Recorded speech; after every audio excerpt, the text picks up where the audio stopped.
Hi అండి అందరికీ. Raja Naidu కోడిపుంజులు YouTube channel subscribe చేసుకున్న మీ అందరికీ మరియు గ్రూప్ సభ్యులకి నా నమస్కారం అండి. ఇంకా డ్రా వివరాలకు వస్తే ఈరోజు కాకినెమ్మలి పెట్టబడిందండి. ఇది మంచి పందెంకి వస్తుందండి. తాడు మీద వేసుకొని మేపుకుంటే సంక్రాంతికి మంచి పందెంకి వస్తుందండి. చాలా ఫాస్ట్ అండి కోడిపిల్ల కూడా. ఇంకా కోడి వివరాలకు వస్తే ఇది ఇది వచ్చి 14 నుంచి 15 నెలలు ఉంటుందండి. 23 హైట్ అండి. వెయిట్ వచ్చి 3.5 కేజీల నుంచి 4 కేజీలు ఉంటుందండి.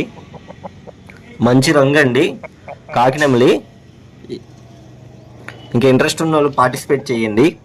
ఇంకా మిగతా వివరాలకు స్క్రీన్ మీద కనిపిస్తున్న వాట్సాప్ నెంబర్కి కాల్ కానీ మెసేజ్ కానీ చేయండి. Thank you.